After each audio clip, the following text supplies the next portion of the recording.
chasm, any splendid thing, love. All you need is love. Love is just a game.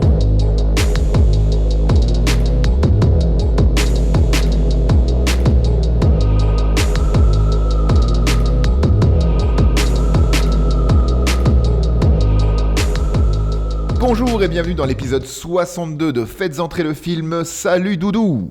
Bonsoir. Salut Vivien. Salut. Il est loin Vivien. Salut. Comment ça va les garçons?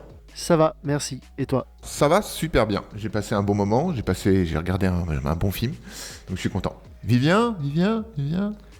Ça va? Ça va. Non, ça va très bien. Je suis sur Paris pendant un mois, Ok. avec des gens que j'aime beaucoup. Je vais bien m'amuser. Bah tant mieux, espérons que tu profites à fond. C'est pour les études? Exactement. Ok. Eh ben ne traînons pas, parce que le film, c'est encore un film qui n'a pas le temps, et du coup... de quel film allons-nous parler aujourd'hui, s'il te plaît, Doudou? Nous allons parler d'une histoire d'amour un poil compliquée entre Satine et Christian, le tout dans des incrustations 3D pas folles, avec des musiques endiablées, des costumes de toute beauté, une réale éclatée, et une fin qui va peut-être vous faire pleurer, ou pas. Bienvenue dans Moulin Rouge. Merci beaucoup. Eh oui, donc Moulin Rouge, un film sorti en 2001, réalisé, scénarisé, coproduit par Baz Luhrmann. Baz Luhrmann dont on a déjà parlé dans Faites entrer le film avec Roméo plus Juliette. Avec en acteurs principaux Ewan McGregor, Nicole Kidman, Jim Broadbent, Richard Roxburgh et John Leguizamo. J'espère que j'ai pas écorché son nom parce que c'est compliqué. C'est un film qui a coûté 50 millions de dollars et qui en a rapporté pas loin de 180 millions. On peut donc dire que c'est un succès critique et commercial, encensé, nominé dans je ne sais combien de catégories, sous-catégories, dans plein de cérémonies. Donc c'était cool. Parle pour toi. Je parle pour moi. Eh bien... Enchaînons tout de suite. Vivien, est-ce que tu peux nous présenter la première scène du film, s'il te plaît? Bien sûr. Le film s'ouvre sur un rideau rouge et un chef d'orchestre, avec une jolie musique, reprise de la 20th Century Fox. Nous entrons dans le rideau et bienvenue dans Moulin Rouge, Paris. On va avoir une petite image d'Ewan McGregor et ensuite on va arriver à Paris, du moins une image de Paris avec la tour Eiffel, le Sacré-Cœur, et on va s'enfoncer dans cette image pour rejoindre Ewan McGregor en pleurs dans une chambre bleue, parce que le film s'appelle Moulin Rouge. Exactement. Donc, en fait, notre cher Ewan McGregor est en train de galérer à écrire un texte sur une histoire qu'il a vécue, mais malheureusement, on nous dit dès le début que cette histoire d'amour n'est pas morte seule, elle est morte avec sa compagne. Triste sort. Dans cette scène, il y a une sorte de visite des rues de Paris, et plus précisément des rues de Montmartre, qui sont montrées comme des rues pleines de vices, pleines de drogués, pleines de prostituées. Et plus tard, Ewan McGregor, quelques minutes plus tard, va nous remontrer ces rues, nous refaire découvrir ces rues, en nous précisant que Montmartre, c'est pas ça. Et en fait, les rues ont changé, c'est ce même faux travelling en 3D, tout ça. Ce n'est plus un drogué, c'est un homme heureux. Ce n'est plus des prostituées, c'est des danseuses femmes de cabaret. heureuses. Ce n'est plus des ivrognes au bar, c'est des chanteurs et des musiciens. Montmartre, ce n'est pas ce qu'on nous décrit dans les années 1900. Ou sinon, il a abusé de l'absinthe et du coup, il voit ce qu'il a envie de voir. Une version fantasmée de Paris. Possible. Parce que c'est un peu ça, hein, quand même. Moulin Rouge, faut bien comprendre que si vous connaissez pas le film déjà, bah, qu'est-ce que de quoi? Et si vous vous attendez à voir un film historique ou un documentaire sur le Moulin Rouge, c'est pas ça. Parce que les étrangers étaient déçus, après avoir vu le film, être allés au Moulin Rouge et avoir vu ce que c'était vraiment. Bah, en même temps, tu ne peux qu'être déçu. Je veux dire, si pour toi la seule image que tu as du Moulin Rouge, c'est ce film-là, et que tu t'es pas rencardé avant, t'arrives à Pigalle ou juste après Pigalle, c'est Clichy, je crois. Tu vois le Moulin Rouge, tu fais ouais. Ouais, mais C'est un peu, t'es un peu déçu déjà parce que le Moulin Rouge, tu le vois très très peu, et puis il n'y a pas l'éléphant, surtout il n'y a pas l'éléphant. On va éclater un petit peu comme d'habitude le film et oh putain, on va lui niquer sa mère. Oui. Grave. Voilà, je savais. Tu sais, il fallait secouer Kevin avec une punch parce que Kevin a adoré ce film. Faut bien le comprendre. Il Oh ne là peut là, pas c'est- en dire c'est- du c'est mal. Fan Ah non, c'est numéro mon, un. c'est mon film de chevet presque. Avec Oh, Resident c'est Evil. mignon. Film de chevet. Déjà, moi j'ai envie de te dire, la première scène elle dure 45 minutes. Oui. 45 minutes. Pendant 45 minutes, le film il a pas le temps. Ça cut, ça chante, ça cut, ça chante. Ta ta ta ta ta ta. Et après 45 minutes, il dit attends, j'ai peut-être une histoire à raconter quand même. Je vais faire parler 2-3 protagonistes. Et C'est je vrai suis que, assez d'accord avec toi. Et c'est ce qu'on se disait Oh la avec vache. Vivien. Où est-ce qu'on arrête la première scène en fait? Pour moi, la première scène se finit au moment où ça change de couleur. C'est plus oh je suis triste, c'est oh j'arrive à Paris. C'est ça, on Exactement. passe d'un ton gris sépia un petit peu, où vraiment c'est terne, tu comprends qu'il y a de la tristesse, à quelque chose de, bon bah ça y est, il arrive à Paris, il a quitté le foyer familial, contre la vie de son père d'ailleurs, Evan McGregor, hein. Il arrive pour vivre une vie de bohème à Montmartre. Et après, le film, comme tu dis, Doudou, n'a pas le temps. Il a littéralement pas le temps. Pendant 45 minutes, il n'arrête pas. Mais quand il n'arrête pas, c'est il n'arrête pas. Même les films d'action prennent plus leur temps. Oui, c'est vrai. Rapport à Hardcore Henry. Sur l'échelle de Hardcore Henry, Ah ben Moulin Rouge, il le 11 défonce. sur 10. ah oui, Il le déglingue. Mais parce que Hardcore Henry, t'as qu'une seule vision. Et les couleurs, elles sont plutôt ternes. Là, les couleurs, elles sont choitaillantes. Ouais. Ouais, elles tu sont vas y vives. arriver. Et, ça pète, nanana, ça bouge, ça danse, ça truc, ça machin. Tu comprends pas trop ce qui se passe, mais ça se passe. Et tu dis waouh. Remarqué C'est Tu un fais bon une crise moyen. d'épilepsie. Exactement, c'est Après, un tu bon moyen de fais- savoir si on est épileptique de regarder ces 45 premières minutes. Ah Parce oui. que si tu commences Et- à baver et à convulser, bah. je pense que tu le sais au bout des 15 premières minutes en vrai, hein, parce que l'arrivée de, Ah oui. l'arrivée de la troupe de Toulouse-Lautrec et accompagnée de Christian, donc d'Evan McGregor, dans le Moulin Rouge, jusqu'à la rencontre avec Satine, on va vous présenter les personnages juste après, comme le dit Doudou et appuyé par Vivien, ça enchaîne, c'est énormément de cuts, beaucoup de musique pop entièrement recomposée pour les besoins du film, mais ça va très très vite, les couleurs sont ultra vives, les costumes aussi sont très très vifs, c'est un mélange de tout ça. Ça met aussi en parallèle le fait que juste avant d'aller au Moulin Rouge, Christian, qui va découvrir le Moulin Rouge pour la première fois, a consommé aussi pour la première fois de l'absinthe. Et il a vu Kylie Minogue qui est sortie de la bouteille d'absinthe pour lui dire « Hey, je suis la fée verte !» Et après, c'est parti. C'est vraiment parti. Et après, tu prends ton souffle, tu tiens ta respiration pendant 35 minutes parce que là, ça part. Boum. Mais avant de partir, nous aussi, j'aimerais peut-être qu'on parle quand même un petit peu juste des personnages principaux, parce qu'il y en a beaucoup, on va pas tous les présenter. Personnages. Parce qu'à un moment donné, dans ce film, il y a des personnages. Il y a des interactions même entre eux et beaucoup de chansons. Doudou, est-ce que tu veux nous parler de Evan McGregor, ton petit chouchou, s'il te plaît? Ah, c'est un acteur que j'aime beaucoup. Et je sais pas si c'est lui qui chante. Alors, ce sont les vrais chanteurs, ce sont les vrais comédiens qui chantent. C'était une spécificité de Wow. Baz Luhrmann. Il voulait... Et ben, il a une sacrée voix. Oui.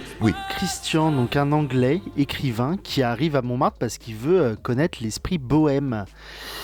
Et qu'est-ce que l'esprit bohème? C'est la liberté, l'amour, le truc, d'autres trucs.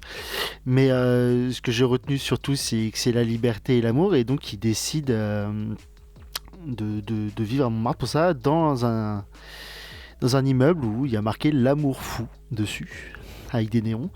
Et voilà, il décide donc tout simplement, il rencontre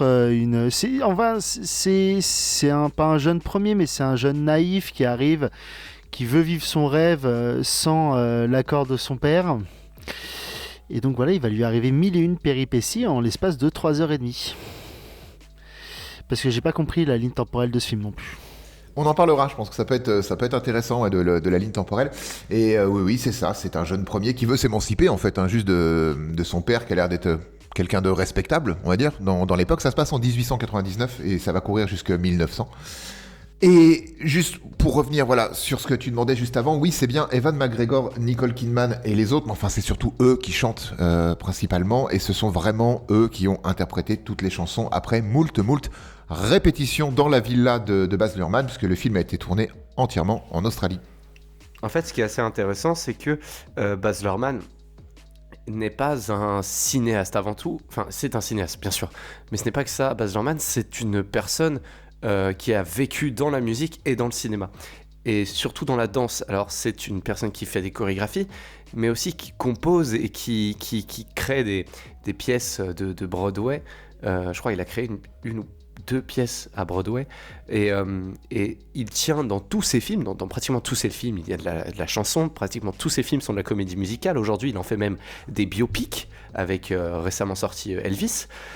Mais Baz Luhrmann, c'est quelqu'un qui cherche l'authenticité au point qu'avant de trouver des acteurs, il préfère trouver des chanteurs. Et c'est très atypique. Alors, autre petite anecdote autour de ça, le premier rôle à la base masculin, donc pour jouer Christian, c'est Leonardo DiCaprio qui était pressenti par Baz Luhrmann, parce qu'ils avaient déjà tourné ensemble dans Roméo plus Juliette. Il y a un bon feeling, et ils se retrouveront pour Gatsby le Magnifique.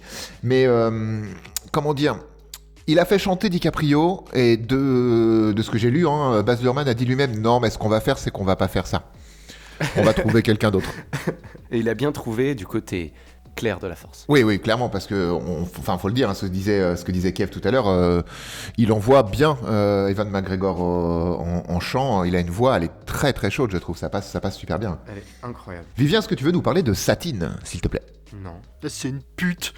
Satine, le diamant du Moulin Rouge, joué par Nicole Kidman, est avant tout le diamant de Zidler. C'est donc une danseuse du Moulin Rouge. C'est ça un nom, les femmes Une courtisane. de cabaret? Ouais, enfin, c'est pas vraiment ça le rôle de courtisane normalement, mais ouais, Bref. on va dire. C'est une séductrice. C'est une séductrice, et on peut comprendre que c'est une prostituée. Elle est prostituée pour Zidler et pour sa propre carrière. Oui, bien également. sûr. Et elle va tomber folle amoureuse de la voix de Christian, qu'elle va prendre pour une autre personne, et tomber folle amoureuse au final de Christian lui-même. Elle va vivre moult péripéties, mais attention, elle a la tuberculose. Ah, ça, c'est vraiment le Et warning le plus pourri de l'histoire. Mais attention, elle a la tuberculose. Que va-t-il se passer? Restez bien, la dernière image va vous étonner. Et la 7ème aussi. Et la 7ème Et, aussi. sur notre top 5. Mais, et puis sale, hein, la tuberculose à cette époque. Hein. Bah, ce qui m'étonne, c'est que c'est la seule à l'avoir. Oui, alors oui, on s'est posé la question avec ta sœur. Ça se transmet comment, la tuberculose? Normalement, Christian doit mourir. Hein. Mais même tous les autres du cabaret, Oui, et puis les 2-3 Lascar avec qui elle a dû fricoter à un moment donné, mais on ne le voit pas parce que c'était avant l'arrivée de Christian. Mais normalement, beaucoup de choses. Elle a dû décimer le Moulin Rouge à elle toute seule, vraiment pas mal, hein, je pense. À la fin, le Moulin Rouge, il est en ruine. Hein. Bah à la fin, il n'y a plus rien. Ouais, c'est ça, à la fin, c'est fini. À la fin, c'est la fin. Ils le disent pas, tuberculose, je crois. Non, en fait, ils donnent le nom anglais. Si, ils le disent, mais c'est oui, mais ils utilisent le terme anglais, c'est ziptis, quelque chose comme ça, en fait. Mais c'est Donc tuberculose. même les traducteurs, ils se sont pas fait chier, hein, ils ont mis le même truc. Hein. Oui. Parce que je me suis dit, tiens, je la connais pas, cette maladie.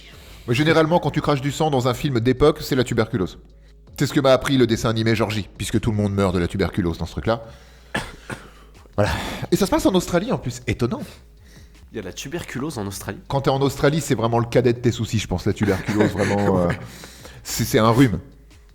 C'est un rhume pour un Australien. Parmi tous ces personnages, il y a aussi le propriétaire du Moulin Rouge, Ziegler, qui... Est-ce que tu veux nous en parler, Olivier? Eh ben écoute, ce serait avec plaisir. C'est un excentrique qui a une vision très précise de ce qu'il veut faire de son Moulin Rouge. C'est inspiré du personnage historique de Ziegler, qui a cofondé le Moulin Rouge.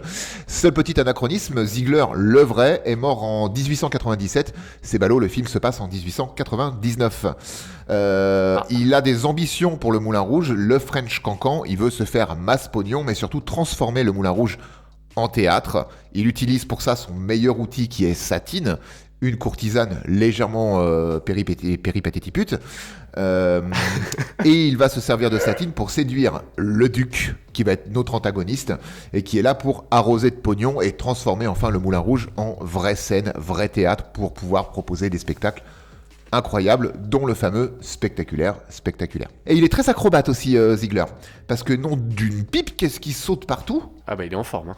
Il vole même, à un Petit moment Jim donné. Broadbent, il est en forme. Bien comprendre encore une fois, un Moulin Rouge, c'est très onirique comme film. Ça se passe, comme disait en introduction Vivien, par moments ça se passe sur les toits de Paris. Bon, alors déjà évidemment c'est des toits de Paris qui sont oniriques, encore une fois, mais c'est un Paris qui est tout petit, puisque peu importe où se pose la caméra, il y a la Tour Eiffel, de fait. Et c'est volontairement en fait que certaines scènes ressemblent à vraiment une maquette des toits de Paris, puisque tout ça, c'est à moitié dans la confusion des vapeurs d'absinthe et l'amour, etc. C'est des sentiments qui sont très forts et qui font un peu rêver, et ils vont rêver un peu leur vie, tous ces protagonistes, je pense. D'ailleurs, c'est marrant que tu dises ça parce que je viens de remarquer que le premier amour de Christian, ce n'est pas Satine, c'est l'absinthe en fait. Bah oui, parce qu'il la découvre très très tôt.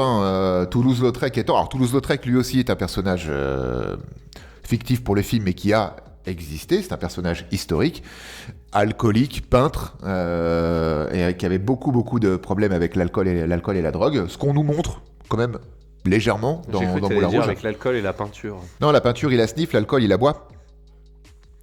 Mais Toulouse-Lautrec, c'est d'ailleurs lui qui va faire boire son premier verre d'absinthe à Christian.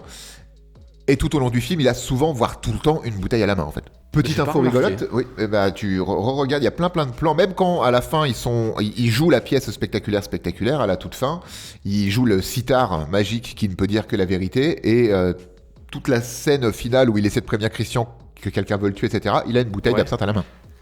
Ouais, puis de toute façon, il a l'air un peu ivre. Il a l'air souvent, oui, enivré. Alors, Toulouse-Lautrec est interprété par John Leguizamo, qui jouait aussi Tybalt, The Prince of Cats, dans Roméo plus Juliette. Sauf que Toulouse-Lautrec était notoirement connu pour être de petite taille, et donc le comédien a dû jouer à genoux pendant toute la durée du film, ce qui lui a entraîné des gros problèmes. Oui, ça se sent. Oui, ça se sent.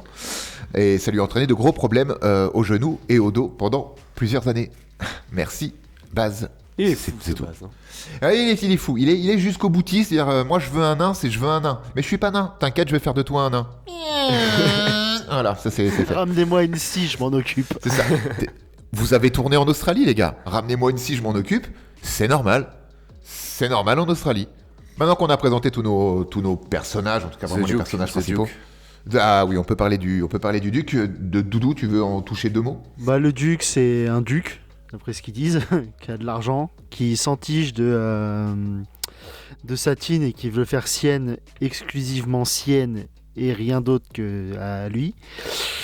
Et c'est une caricature de mec qui veut quelque chose et qui fera tout pour l'avoir, et quitte à être dangereux, tuer toutes les personnes qui se mettent en travers de son chemin et tout, voilà, tout simplement. C'est un enfant qui veut pas être privé de son jouet, en fait. Oui. C'est un peu ça. Et qui a un garde du corps qui va essayer plusieurs fois. Chauve, tout à fait. Donc un garde du corps un peu à la Kojak qui va vouloir tuer Christian dans la dernière partie du film. Maintenant qu'on a tout ça, on peut peut-être s'attarder un peu sur les couleurs, sur la réalisation, sur ces putains de musiques, parce que c'est quand même ce qui compose le film. Et comme Roméo plus Juliette dénotait dans le paysage audiovisuel au moment de sa sortie, parce que on reprend le texte de Shakespeare sans en altérer une ligne, mais on le place dans un contexte contemporain à nous. Et là, Moulin Rouge se place dans un contexte. Fait l'inverse, il se place dans un contexte historique de l'époque, la grande époque du Moulin Rouge, mais toutes les chansons qui vont être interprétées, parce que c'est une comédie musicale, sont des chansons qui nous sont, elles, contemporaines. C'est vraiment de la pop. Tout le temps. De David Bowie à Christina Aguilera, à Madonna, à Nirvana. Il y a énormément de Elton John, je crois aussi. Voilà, il y a plein de choses qui sont... Queen. Oui, The Show Must Go On, qui revient régulièrement. Et Ils le disent à peu près 27 000 fois dans le film. Je me suis dit, à un moment donné, ils vont peut-être la chanter quand même. Et ils l'ont fait. Et oui, Et oui. J'aurais été déçu sinon. Ce qui est le coup de génie, je trouve, de ce film, c'est vraiment que les paroles des musiques qu'on connaît, les paroles des chansons pop qui sont utilisées, ne sont pas juste là pour dire on a mis de la pop à un moment donné et ils chantent. Elles servent le propos du film. Elles sont dialoguées pour servir le film. Donc il y a eu, je pense, une vraie recherche artistique et une vraie démarche de vouloir utiliser ces chansons-là, utiliser les textes de ces chansons-là, les détourner bien souvent pour que à chaque fois ça serve le propos du film. Et rien que ça, je trouve que c'est très fort de la part de Luhrmann, en fait. Ouais, en fait, c'est que comme tu as dit, la musique existe avant le film et pourtant, enfin, je veux dire, les musiques existent avant le film et pourtant il arrive à les faire conjointement réagir au scénario. Enfin, c'est tout le travail de Baz Luhrmann dans sa carrière. Hein. Bien sûr. La musique, c'est la danse, c'est la musique et c'est pas pour rien qu'aujourd'hui il est reconnu pour ça. c'est que il nous a sorti Moulin Rouge, ou il nous a sorti Roméo plus Juliette, et il a réussi à créer de la poésie avec de la poésie qui n'existait pas, ou avec de la poésie qui ne pouvait pas être adaptée à ce moment-là, tout en l'adaptant. Et c'est le génie de l'écriture de Luhrmann, bien sûr. Ça doit pas être évident, mine de rien, de se dire, bon alors, on va prendre des musiques existantes, mais elles doivent servir le propos du film. Du coup, sélectionner les musiques, rien que ça, c'est pas facile. À part, bon, comme Doudou a dit, c'est genre The Show Must Go On de Queen. Évidemment, ça a sa place. Ça a sa place, parce que c'est quelque chose... Ziegler veut systématiquement aller de l'avant et le rappelle à Satine tout du long.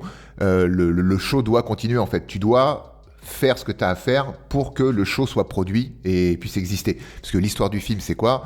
C'est suite à un quiproquo, Satine rencontre Christian, mais Christian, en fait, Satine pensait que c'était le duc, puisque Satine devait charmer le duc et récupérer du pognon pour transformer le Moulin Rouge en théâtre, mais ça se fait pas comme ça. Il y a quiproquo, tout le monde se rencontre dans un espèce de melting pot de musique complètement abracadabrantesque. Il présente en fait une pièce inventée un peu sur le tard au duc dans la chambre de Satine. Le duc accepte, sous réserve que Satine soit sienne. Sûrement la meilleure scène du film.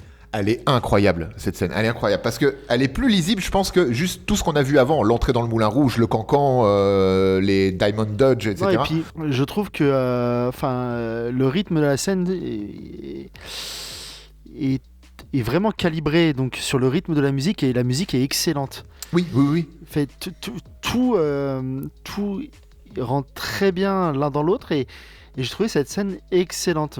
Enfin, ça a été la scène que j'ai le moins dépréciée du film, on va dire. Et c'est très difficile de la décrire parce que ça va très très vite et c'est très burlesque en fait dans le visuel. Ça va chercher de l'imagerie burlesque. C'est comme tout, je pense que ce film, il faut l'avoir vu un minimum pour comprendre de ce de quoi on parle. Enfin, c'est très coloré, comme on a dit, il y a beaucoup de cuts, ça part dans tous les sens. Et rien que ça, à imager à la voix, c'est compliqué. Je suis d'accord. C'est pas le film le plus simple à expliquer ou à décrypter à l'audio. Mais cette scène est vraiment cool, puis la musique, elle est excellente. C'est un thème connu en plus, hein. Je saurais pas dire quoi, mais je le mettrais peut-être en incruste pour ceux qui c'est regardent. C'est pas le French Cancan ? Si, c'est du French Cancan. C'est ça en fait. Oui, c'est ça. Alors oui, c'est ça. Non, c'est ça, et j'aime déjà beaucoup cette musique parce que j'ai l'impression de revoir des films de cow-boy, et ça fait écho à des trucs que j'aime bien, et en plus elle est très très bien jouée. En plus, vu que là t'as vraiment la ribambelle de tous les acteurs principaux et secondaires qui ont un rôle important dans ce film, t'as tout le monde qui est là, et c'est une des seules scènes avec la représentation finale où tout le monde est là. C'est vrai que tous les protagonistes en fait sont là, et même l'antagoniste du coup. Mais c'est juste, c'est vrai que c'est très très nerveux. C'est la seule fois où tu as l'occasion de voir la pièce entre guillemets en entièreté, parce que sinon on te met l'eau à la bouche avec tous ces magnifiques décors, ces magnifiques chansons que tu vas voir au fil du film, mais dont tu n'auras jamais le résultat final. Tu auras la scène finale qui sera évidemment le climax du film, mais sinon oui. Et donc ils arrivent à résumer un spectacle, une comédie musicale dans une chambre, sans accessoires, sans artifice, sans rien, en 3 minutes, avec une serviette, 3 bouts de ficelle, un piano pas accordé, voilà. Et tout cet ensemble-là, qui va très très vite, vraiment ça rend très très bien. Et vu que Kevin nous disait que c'est un peu sa scène qu'il a le moins déprécié du coup du film, qu'il a le plus apprécié du coup du film, Vivien, toi, ta scène chantée, du coup, le passage comédie musicale que tu as le plus apprécié, ce serait laquelle ?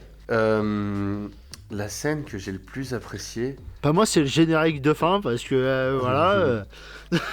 La scène chantée, hein, vraiment le côté comédie musicale.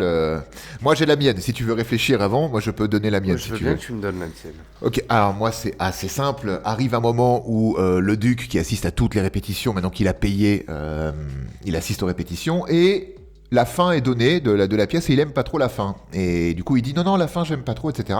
Et il en a marre d'attendre Satine, qui à chaque fois arrive à se dérober à lui en lui disant qu'elle veut l'attendre, elle va attendre le soir de la première pour pouvoir s'offrir à lui, etc. Et là, il met un ultimatum, en fait. Christian est très jaloux de la situation, puisque c'est un amour caché, surtout caché aux yeux du duc. Et elle se rend quand même chez le duc un soir, hein, parce que l'avenir l'avenir de la pièce et de la fin, la fin originale de la pièce est en jeu. Et tout ça va être mis en musique sur Roxane du groupe The Police, chanté façon tango, réinterprété et réorchestré comme un tango. Puis l'acteur, il a une voix cassée en plus qui rend la musique très bien. C'est ça. C'est très bon, ce moment-là. Et je trouve qu'elle appuie énormément sa voix cassée appuie la lourdeur du propos. Enfin, Oui. pas la lourdeur, mais le poids du propos sur les épaules de Christian. Et en même temps, en plus de ça, donc on a ce chanteur hispanique qui interprète, comme tu dis, Argentin. C'est un argentin, ouais. C'est l'argentin, il s'appelle. Un chanteur argentin, donc ce chanteur argentin avec une voix très rauque qui chante sur un thème tango, Roxane, qui danse en même temps le tango. Et par-dessus ça, au fur et à mesure que la chanson se déroule, on a Christian, donc Evan McGregor, qui reprend le thème de Roxane en canon. Mais lui le chante comme une œuvre dramatique avec une voix, donc comme on a dit, très chaleureuse. Et ça donne un canon, un côté tango, un côté beaucoup plus mélodramatique des deux voix qui se superposent. C'est juste incroyable. Pour moi, elle me donne des frissons à chaque fois, cette chanson. Ouais, c'est vrai que c'est plutôt pas mal. Ça va.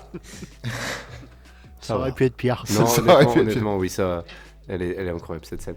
Mais moi, je pense que ma partie comédie musicale préférée, si ce n'est les deux que vous avez décrits parfaitement et qui sont, d'après moi, les meilleures du film. Une autre que j'aime beaucoup, c'est celle sur l'éléphant où Christian et Satine se rejoignent à deux seulement pour la première fois. Enfin, entre guillemets, pour la première fois, pour se séduire réellement après qu'ils soient tombés amoureux l'un de l'autre.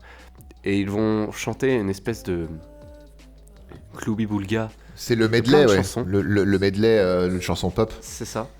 Et plein de chansons pop Christian en essayant de lui faire comprendre que le plus important c'est l'amour et qu'il l'aime et que elle aussi. Et je trouve ça très mignon et très calme par rapport au reste du film au final. Je trouve que c'est une réelle pause. C'est une vraie démonstration, je pense, de chant, déjà. Parce que ça monte, ils se répondent mutuellement avec des voix qui... Nicole Kidman a la voix de son physique. Donc, tu sens qu'elle a beaucoup dû bosser, je pense, pour pouvoir vraiment... Elle le dit, hein, elle l'a dit elle-même en interview, que ça a été une expérience intéressante, mais difficile pour elle. Et donc on a la voix très chaude et très ronde de McGregor qui monte très haut et très fort, Nicole Kidman qui est un peu plus sur la retenue, et tout ça en interprétant plein de chansons qui se répondent les unes aux autres dans le texte mais aussi dans le visuel. Et je suis d'accord avec toi, c'est le medley sur l'éléphant, et aussi la déclaration d'amour est très très intéressante. Ouais, moi c'est l'histoire sur l'éléphant là, hein. Donc comment il a fait pour grimper Mais pose pas de questions. Ouais, excusez-moi, d'accord. Je pense qu'il devait y avoir une échelle ou une corde où il a volé. Il a utilisé la force. Ouais, bah oui, on peut dire ça aussi. Il n'y a jamais eu d'éléphant au Moulin Rouge. Voilà, pour moi, ça discrédite complètement le film. Je me désengage complètement. Je me désabonne. Non, c'est pas vrai. Ah ben non, je peux pas en fait. Merde, je suis con. Plein de chansons, on est d'accord. Une seule chanson originale qui a été composée pour les besoins du film, qui est la chanson des amoureux. Mais tout le reste, c'est des chansons qui sont déjà existantes. Bah, Voulez-vous coucher avec moi, elle a pas été faite pour ce film ? Non, elle existe depuis très très longtemps, Voulez-vous coucher avec moi. Mais là, c'était une reprise de Christina Aguilera qu'on a fait son beurre aussi. Mais sinon, Voulez-vous coucher avec moi, c'est très très bien. Oui, mais celle-là, la reprise, elle a été faite pour le film. Ah oui, mais toutes les chansons reprises ont été reprises pour les besoins du film. Mais il y en Non, a... mais celle-là, elle est sortie en single, c'est ça le truc. Oui, tout à fait. Voulez-vous Oui. coucher avec moi ? C'était, en plus, je crois que c'est Christina Aguilera, Lil Kim ou Pink et une autre. Donc c'était un carton. Enfin, je me rappelle de ça, que ça avait bien Ah fonctionné. oui, ça avait grave cartonné. Non, ce que je voulais dire, c'est qu'il y a eu une seule chanson qui n'était pas existante déjà au préalable, toi, dans le vrai monde, qui a été composée uniquement pour les besoins du film. Il n'y en a qu'une seule. Et le générique de fin, je crois aussi, qui est une musique originale, une composition originale. Et vous avez vu, parce que c'est bizarre que t'en aies pas parlé, Olive, mais parce que je t'aime bien ce genre de petits détails, toi. Le film s'ouvre, comme tu as dit, Vivien, sur un... Sucker Punch. Presque, sur une scène avec un rideau. Et bah c'est le rideau du Moulin Rouge qu'on voit plus tard dans le film. Oui, tout à fait. Voilà, c'était la petite pression. Tu veux une petite anecdote sympathique aussi? Tu disais tout à l'heure les néons avec écrit l'amour sur l'hôtel de Christian. Tu retrouves exactement le même néon, la même police, etc., la même typo dans Roméo plus Juliette. Ah. Oh. Et pour les besoins de ce film, Nicole Kidman, elle s'est cassée une côte. Parce qu'elle voulait que son corset soit encore plus serré qu'il ne pouvait l'être. Et elle s'est brisé une côte. Et fouler une cheville.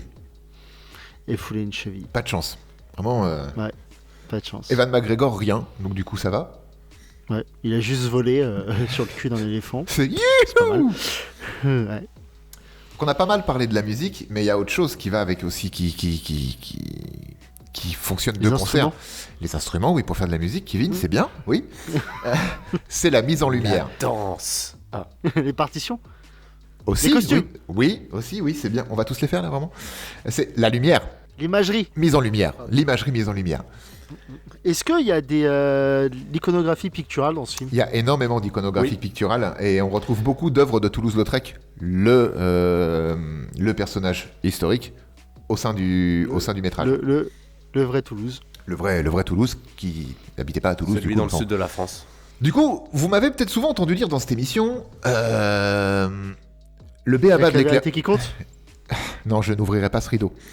Ah. Je vais recontextualiser. Oui aussi, j'ai fait des guillemets avec mes doigts. T'as fait une Vivien? T'as fait une Kevin? Oui, tout ça je le dis, c'est vrai. J'ai souvent dit que la façon la plus nulle d'éclairer une scène pour que ça fonctionne, c'est d'utiliser du C'est avec rouge. un projo. Voilà, un projo bleu et un projo orange ou rouge. Parce que ça fonctionne. C'est des opposés sur le sac chromatique. On va pas refaire tout ça, vous le savez. Parce que je l'ai dit plein de fois. Ce film est quasiment exclusivement éclairé de bleu et de rouge orangé. Donc juste pour le coup, Olive. je ferme ma gueule. Et c'est tout. Parce que mais ça Quand c'est fonctionne bien super fait. bien. Quand c'est Ah, j'aurais bien été fait sûr. et quand il y a un Ah. sens, c'est pas parce que c'est simple que c'est mauvais. Mais quand c'est fait parce que c'est simple et parce qu'on n'y met pas forcément de sens, là ça devient quelque chose d'inutile. Et c'est en devenant quelque chose d'inutile que ça devient mauvais. Et c'est aussi par souci d'économie. Hein. C'est ce que j'avais pris l'exemple une fois de Doctor Who, la série, et qui est souvent éclairée en bleu et en orange parce que ça Ouais. fonctionne et ça ne demande rien en budget en fait. Oui. Mais Doctor Who après c'est de la SF. Du coup le bleu et orange sur de la SF un peu on va dire comique et très comment dire très Multiverse of Madness si je puis citer Marvel. Marvel. C'est normal que ce soit éclairé avec des couleurs comme ça parce que ils vont dans des univers, dans des planètes, tout ça. Mais là, on est sur Terre, on est à Paris, et même si c'est un Paris onirique et rêvé, on reste sur un Paris qui pue la pisse, hein. Faut pas se mentir. Ah, clairement. Surtout là-haut. Mais du coup, on a du rouge, on a du bleu, mais c'est mis en lumière par Baz Luhrmann et ses chefs-up et ses électros, et donc ça fonctionne. C'est un Et méchant pas dans pour éclairer Spider-Man. n'importe quoi. Punaise. C'est pas pour éclairer n'importe quoi, c'est pour éclairer des danseurs, c'est pour éclairer des chanteurs, c'est pour éclairer des voix et des pas. C'est normal que ce soit éclairé en rouge, c'est au Moulin Rouge. Bien joué, Kevin. C'est Merci Ah, mais voilà, c'est toujours c'est la voix de la C'est raison. mon apport technique. Je suis désolé, les gars, vous vous éparpillez dans vos explications à la mort moelleux. Moi, j'amène du concret. Ça se serait appelé le moulin vert, bah, ça aurait été éclairé en vert, comme Kylie Minogue quand elle sort de la bouteille d'absinthe, à un moment donné. Bien sûr. Exactement. Et ça, je pense que c'est un. Et je pense que c'est un. Ça, c'est un petit clin d'œil à Hook. Quoi? Vraiment? Pourquoi la fée là? Bah, ouais, je sais pas, ça me fait penser à la fée clochette. Pour les gens d'en haut qui boivent de l'absinthe? Non, mais il y a une Non. fée clochette Il y a une fée clochette, ouais. habillée en vert. genre, C'est bon, la fée j'ai clochette. envie de trouver des trucs entre deux films. Je trouve des trucs entre deux films. Tu as Le raison. logo de l'absinthe, c'est une fée verte en fait. Voilà. Ah, en fait, un truc assez important qu'on n'a pas dit en parlant des personnages. Vous savez, le personnage qui essaye de tuer l'écrivain scénariste, Moi, le chauve. ouais, il s'appelle Warner. C'est marrant dans un film de la 20 que Putain, c'est Warner rigolo, ça. veulent tuer les scénaristes. Alors là, non, ça Merci, devient trop Jérémy. sociétal. C'est pour toi ça. Merci Jérémy. Mais ouais, mais c'est parce qu'on est un peu sur une satine gouvernementale.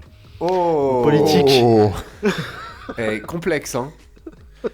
Je facile. voulais la faire depuis tellement longtemps, mais il fallait que je trouve le truc. Et merci Vivien, tu me l'as apporté. Toi, Doudou, du coup, l'éclairage, justement, vu que je pense que tu es celui de nous trois qui a le moins apprécié le film, pour des raisons que tu nous diras dans les conclusions dans quelques minutes.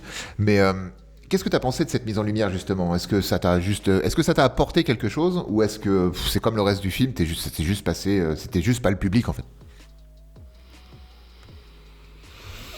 Bah, quand il prend une grande respiration comme ça. Bah, voilà, quoi. Waouh ! Waouh, c'est devenu un cartoon. On est passé de Non, Kev à mais Taz.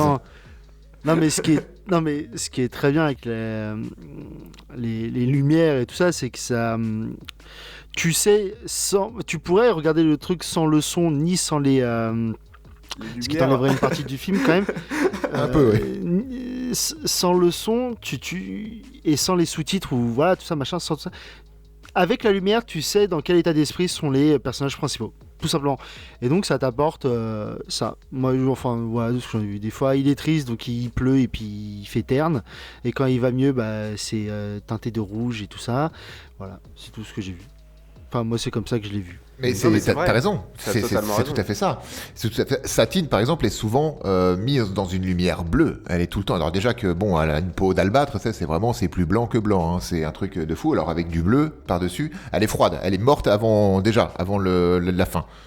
Ouais, parce que Satine Elle meurt est à la fin. morte avant la fin. Elle est morte avant la fin. On le dit au début qu'elle est morte avant la fin. Oui, je sais. Mais après, moi, j'avais plutôt C'est envie vrai. d'oublier ce passage-là parce que moi, ça me touche à chaque fois en fait. Vraiment, c'est une flèche dans le cœur. Tu veux dire quand elle meurt ? Bah oui.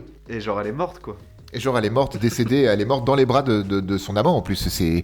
Oh, j'ai plus envie de continuer. Roméo et Juliette, Pareil. À croire qu'il y a un quelque amour chose. impossible. Oui, c'est ça. Comme dans. Non, ça c'est un porno, ça fonctionne pas. Ouais, si j'ai une idée, je vous le dirai. Donc oui, en conclusion, c'est ça. Oui, sa petite voiture. La lumière supporte les émotions du film et les mélodies apportent les émotions. Enfin bref, tout marche de concert en fait. Enfin, c'est Baz Luhrmann, mais gna, gna, vous savez. J'ai vraiment fait gna gna gna gna gna gna en faisant des grands gestes Ouais, avec non, mes mais bras, encore une fois. t'inquiète. Vous savez maintenant que je parle beaucoup avec mes bras. Heureusement que je parle pas avec mes jambes, ce serait compliqué sinon. Oh putain. Ouais, je sais. Imagine tu parles en marchant. Bah, je le fais ça déjà. Mais non, mais si tu parlais avec les jambes et que tu marchais en même temps, qu'est-ce qui se passerait ? Je pense que je parlerai avec le cul plutôt, parce qu'avec les jambes, tu peux pas parler avec le cul, tu peux faire un petit appel d'air, faire quelque chose, toi, tu peux chanter. Ah ouais. Le vrai D'accord. Zidler, quand il a ouvert le Moulin Rouge, il y avait un pétoman. Il y avait un péteur Ah ouais. professionnel au Moulin Rouge, oui, tout à fait, avec une énorme revue de French Cancan qui est beaucoup édulcorée dans le film. Mais Zidler c'était un peu un freak show en fait. Il y avait la Goulue, qui était une danseuse cancan un peu enrobée, et il y avait aussi un pétoman célèbre pour ses paix, du coup. Waouh. Je pensais vraiment pas qu'on arriverait à parler et de paix et de Moulin Rouge dans le même film. Je parle de paix et de paix, mais ça s'écrit pas pareil. La bohème. Eh ben, on va pouvoir filer tranquillement vers les conclusions, et puis ça me semblera très très bien. Non, il y a un truc sur lequel on peut parler juste avant d'aller conclure, si tu le permets. Non, c'est sur les décors, enfin pas les décors, j'allais dire une connerie. Sur les costumes. Parce que je crois qu'il a été oscarisé là-dessus en plus. Oui. Enfin, c'est un film qui a chopé 2 Oscars. Ah Donc, bah ouais. je crois la bande son ou le montage. Meilleure direction Et les artistique costumes. et meilleure création de costumes. Voilà. Ouais, c'est ce Il est que plus rapide c'est que moi, le bâtard. exactement ce que je viens de dire, sauf que c'était pas les mêmes mots. Mais oui. pour dire, les costumes sont vraiment cool. Il y a eu un vrai, c'est tout ce que j'avais envie de dire. non mais il y a eu un vrai boulot. C'est les costumes sont à la fois inspirés des costumes d'époque, mais évidemment, Ils sont modernisés. Et comme nous l'a dit si bien vivant, c'est Baz Luhrmann qui les a fait tous à la main. c'est ça. Parce qu'il a décidé de tout faire même la maquette De de l'éléphant. l'éléphant, c'est lui aussi. Ouais, et il y avait plus de 300 costumes hein, dans le film. Il y a eu plus de 300 costumes de réalisés, et y compris le collier que le duc offre à Satine, un énorme collier, une espèce de rivière de diamants, Crimea River, qui existe vraiment et qui a été estimé à plus de $1 million, je crois, puisque c'est des vrais diamants qu'il y a dessus. C'est C'est la complètement. musique de ok. Justin Timberlake. Ouais, j'allais dire Justin Bieber, mais non, t'as raison, c'est Timberlake, celui qui a un chronomètre sur son bras. Celui là. qui a des chaussures. Timberland, ça c'est Timberland. Timberland. Mais oui, qui a un chronomètre sur son bras, c'est vrai. Eh oui. C'est vrai, c'est vrai. On en parlera peut-être un jour. J'espère, c'est un film sympa.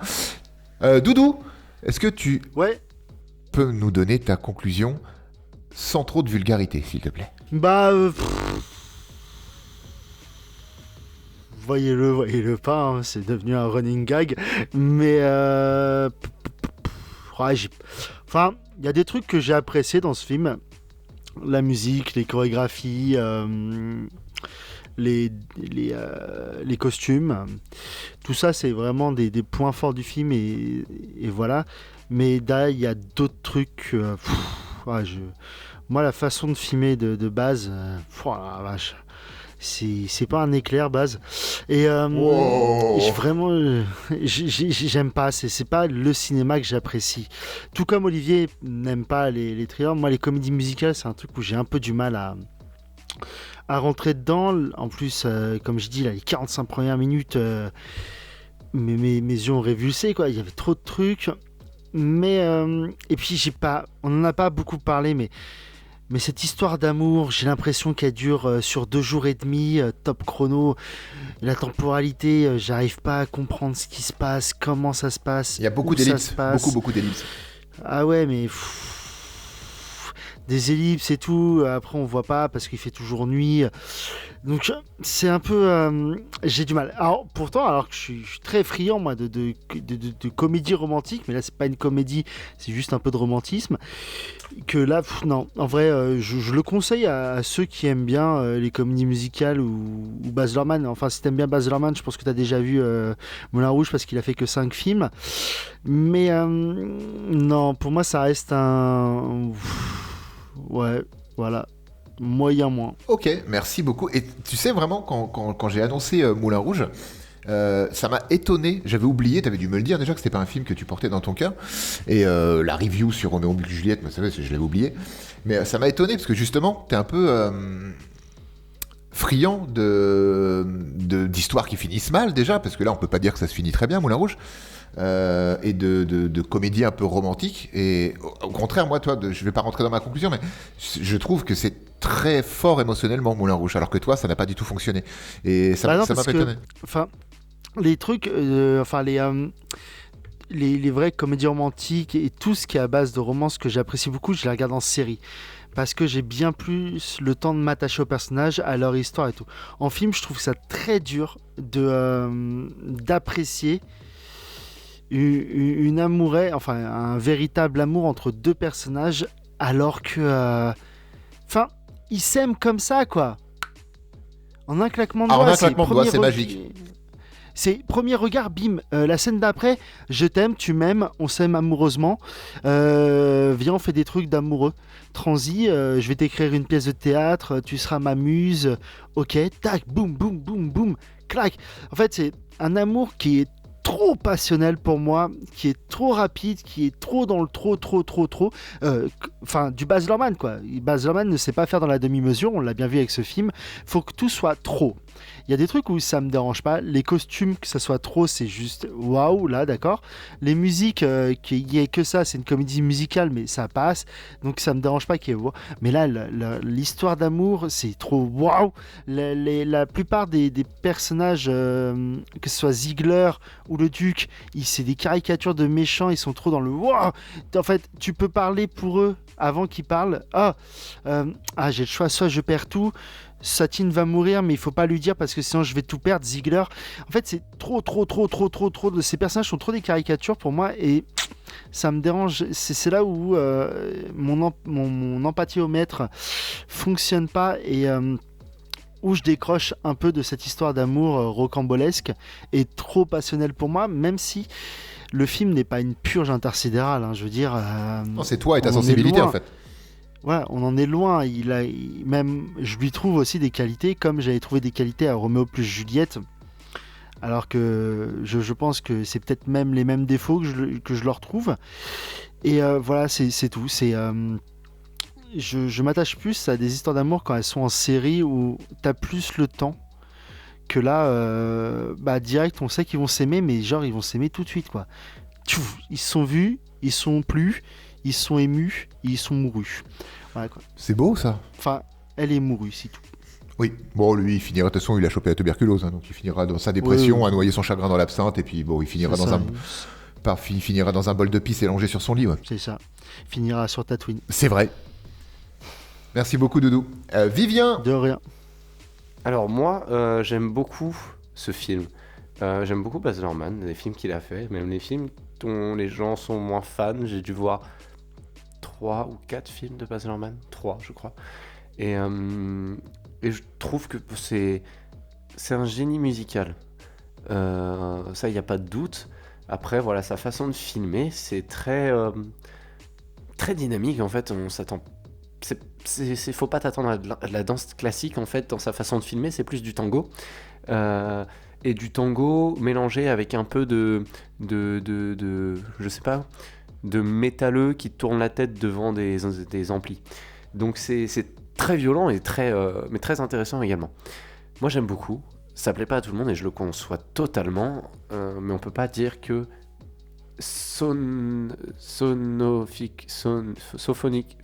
phonotiquement parlant, ce n'est pas un chef-d'œuvre. Et puis à part ça, j'aime beaucoup le film, je vous le conseille, mais je conseille aussi et surtout de s'intéresser à sa filmographie entière qui est, dans son ensemble, un génie de poésie et de musique. Voilà. Et toi, Olive? Bon et moi, je pense que au fil de l'épisode, vous aurez compris que moi, j'aime beaucoup le cinéma de Baz Luhrmann.